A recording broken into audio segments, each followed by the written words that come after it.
네, 공황장애라는 것은 그 특별한 이유 없이 굉장히 예상치 못하게 아주 극도의 불안을 느끼는 그런 병을 말합니다.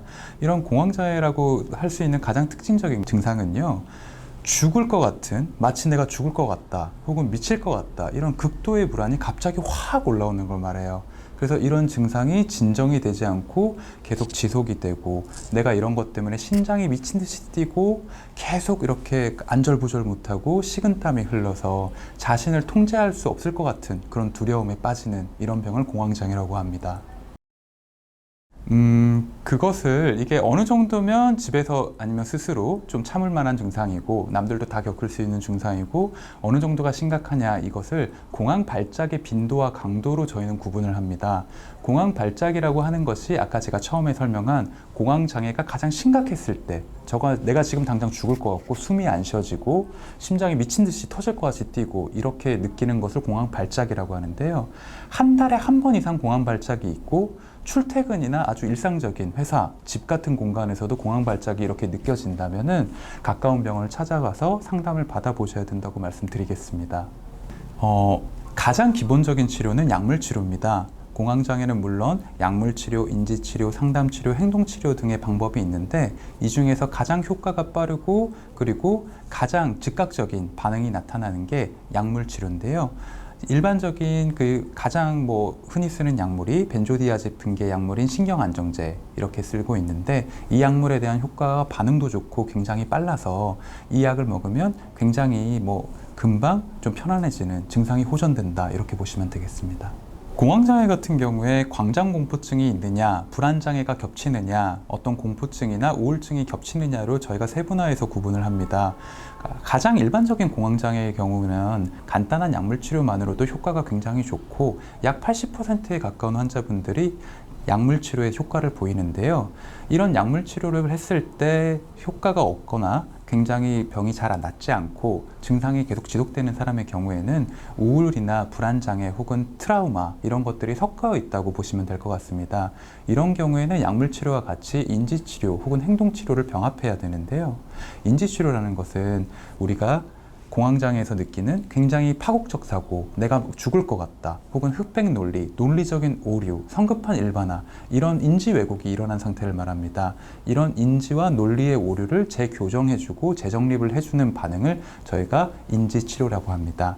그리고 행동치료라는 것은 이런 공황 증상에서 어떤 내가 이런 공황을 느끼는 지하철, 버스 같은 공간에 내가 노출이 돼서 그런 것에 내가 얼마나 불안감을 느끼고 점진적, 단계적으로 그 불안감을 낮춰주는 경험을 하게 함으로써 이 사람한테 자기 행동의 교정을 스스로 할 수 있게끔 도와주는 거죠. 마치 과외 수업처럼요.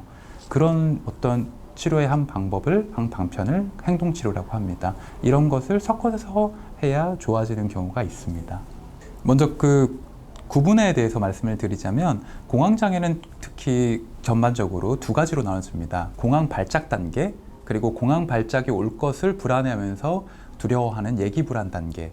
그래서 공황 발작이 있을 때는 굉장히 응급조치가 필요하죠. 그러면 굉장히 속효성, 효과가 빠른 신경안정제와 내 심장박동을 줄여주는 우리가 흔히 쓰는 인대놀이라고 하는 좀 심장을 좀 천천히 뛰게 해주는, 호흡을 좀 가다듬어주는 이런 약물이 필요합니다.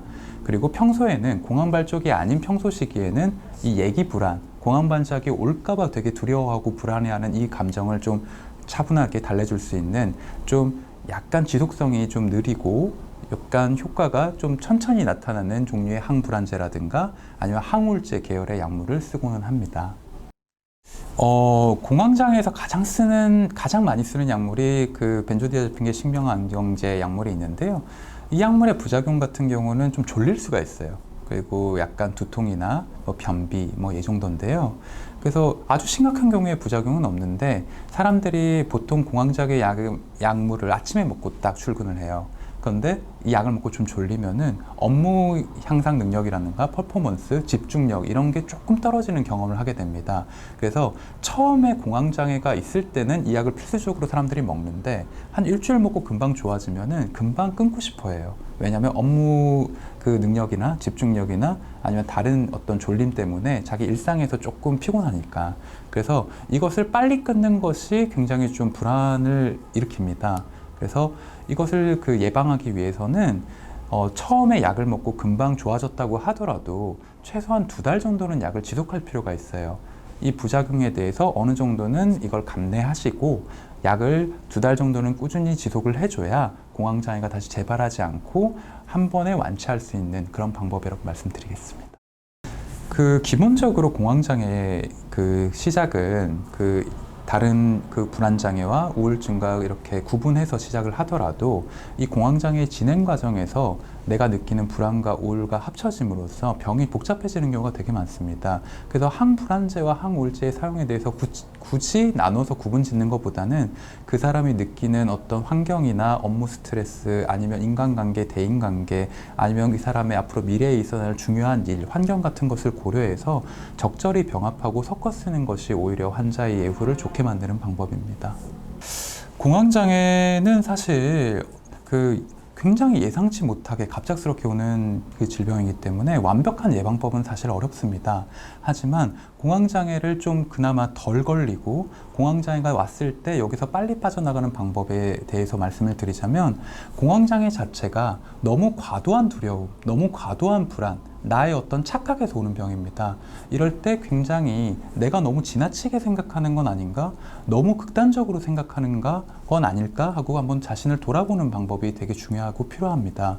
그리고 모든 것을 너무 극단적으로 생각하는 어떤 습관, 그리고 나에 대해서 너무 엄격한 어떤 강박적이고 완벽주의를 추구하는 사고, 그리고 이미 지나간 실수에 대해서 너무 머릿속에 오래 생각하고 집착하고 남아있고 자책하는 그런 습관을 가지면 좀 더 공황장애에 쉽게 노출될 수 있으니까요. 이런 습관을 조금 버리고 교정하는 방법을 가지시면 도움이 될 거라 생각합니다.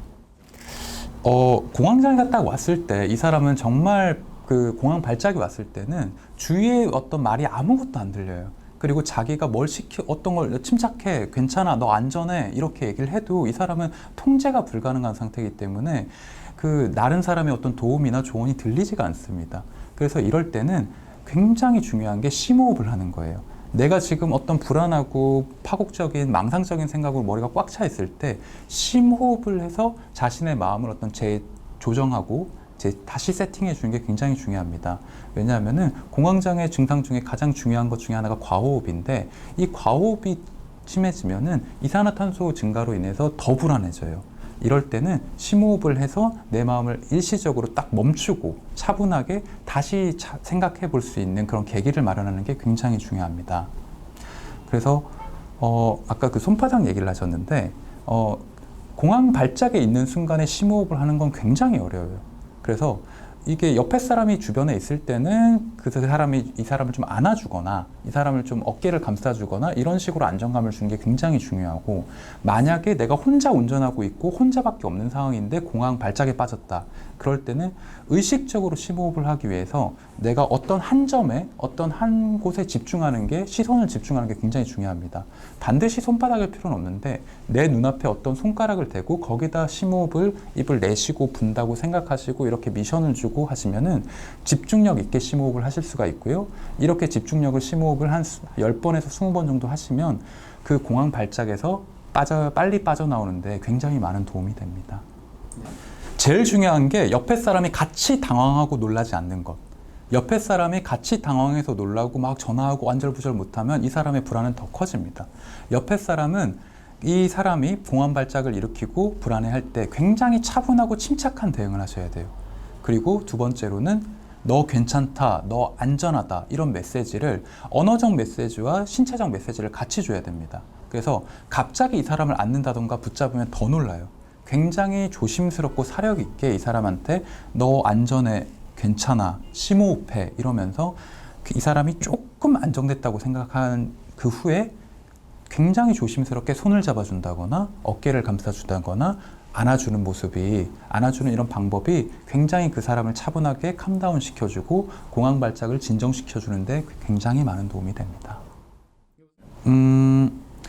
마지막으로 제가 드리고 싶은 말씀은 공황장애에 대해서 사람들이 너무 필요 이상으로 무서워한다, 이런 걱정이 되게 많아요.